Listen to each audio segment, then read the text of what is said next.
Joining us for the Curator's Corner tonight, the senior curator at the National Firearms Museum, Mr. Phil Schreier. And Phil, thanks for coming on the program this evening. It's always a pleasure, Cam.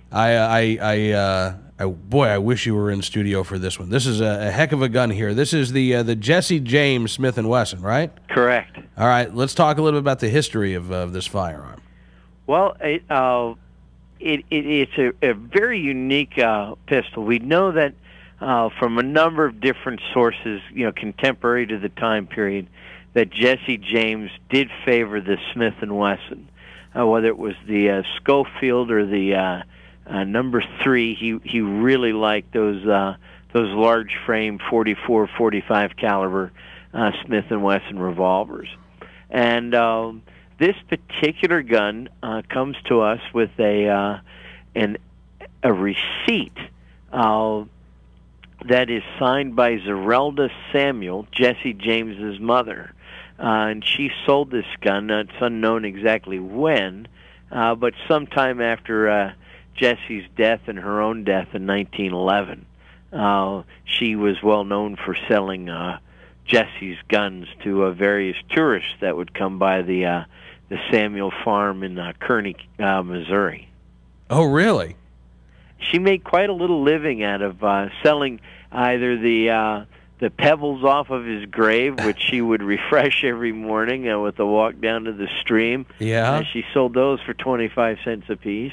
And she also would sell, if somebody came in the front parlor and sat down to have a glass of lemonade with her, invariably the topic would always fall to Jesse's pistols, and did she have any of those still in the family collection? And she would somewhat reluctantly get up from her chair and go into the back room and produce one. It's thought that she had either people scouting for her, the local pawn shops and dry goods stores in St. Joseph's, or she went down there herself and would pick some up. And back then she could probably buy one for $2 or $3, and after some some cajoling from the unbeknownst knowing tourist, she could sell these things for $30-40.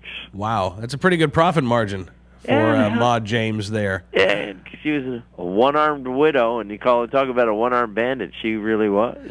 So how can you be sure then that or how sure are you, I guess, that the firearm at the National Firearms Museum actually did belong to Jesse James? Well, we'll never know. Yeah. But what we are sure of is that it was a Zerelda Samuel gun, which is probably rarer than any actual Jesse James gun out there, because there were so few of them.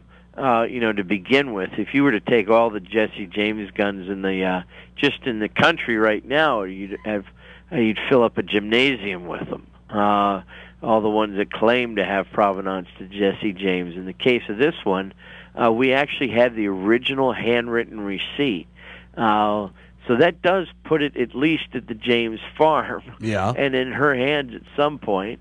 And she numbers the receipt with the serial number of the gun, and says "My son's Jesse's pistol," and she was meticulous in her little records there, and the receipt's pretty cool all unto itself. I was going to say, and how many other receipts are out there? Do you know? This is the first one we've ever seen. Now, I've heard of them, and there's story and folklore about Zerelda guns having been sold for ages, but to actually have one in the collection is a great deal. We have this on loan as a part of our Guns West exhibit here at the William B. Ruger Gallery for the next calendar year, and it's on loan from our new director, Jim Sapika. It comes from his personal collection.